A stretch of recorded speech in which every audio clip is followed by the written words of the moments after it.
So in today's video, I will be sharing some of the do's and don't points from my personal experience as a developer, manager, co-founder, and stakeholder that you should be following along your SaaS development.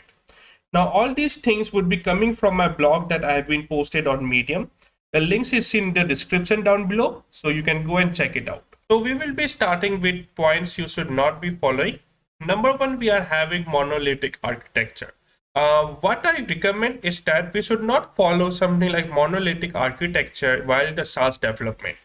Technically, writing all the services, functions, back-end, front-end code, back-end code in one code base or a bundle can be a little bit challenging in scaling up or maintaining the SaaS application. What we should do is we should follow some kind of microservice architecture where there will be different services and we'll be making the use of GraphQL or APIs in order to communicate with the front end. So this is what you should not be doing with the monolithic architecture. Here's another point that you should not be doing while you're SaaS development. You should not be keeping your APIs as a public APIs for the SaaS development.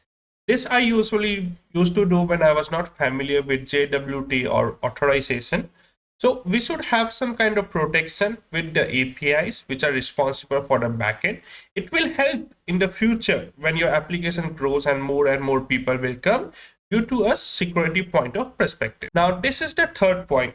You should not be coding all the things from scratch in any of your project.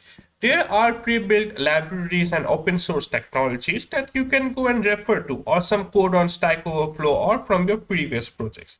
What I mean to say is that if you follow this pattern, it will help you to save your time as well as the resources also. Now, I used to do this thing in the starting. I used to code all the things, even the authorization and authentication. Not only that, but also the front end part also. The same thing, all the same concept I used to code again and again. That makes a whole lot of time of mine. And sometimes you drain out of the energy where you have to put that thing in a meaningful way. Like you are going to make a new, piece of feature where you need to have a good amount of knowledge and you need to brainstorm it. So there you need to focus these energies while doing the same and the repeated task again and again. Now, this is the fourth point. As a developer, you should be limiting the number of projects that you have been taking at a time. Don't blindly take all the projects that come to you. Have some benchmarks, have some limitation or quotas for yourself. Only take those projects or these limit under the limit that you are able to do within the given time frame. It will help you to maintain your work and also the projects will be finished within the time. Now, this is the fourth point, and this is very important. Don't trust blindly on anyone that you have just met or is a newbie. The reason why I'm saying is because it happened with me. I trusted on a person who came to do a project for me. I tried to outsource a project. He took the token amount and he ran. He literally ran. He didn't came back and I was not able to do anything. What you can personally do when you are located at some place or another and that person is at some place another.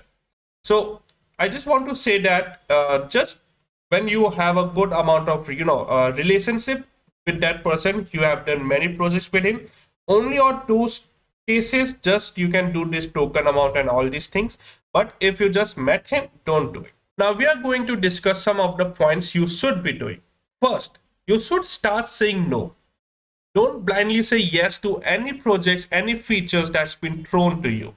I used to do this thing when I was just starting up. I used to say yes to all my projects, features, whether or not keeping the research, all the due diligence in the place. This affected my time, my budget, as well as the resources. And personally and mindsetly, I also used to drain out doing the same revisions and all those things for the client. So keep in mind, start practicing and start to say no on some of the things that you are not under control of. Another important point to be considered of.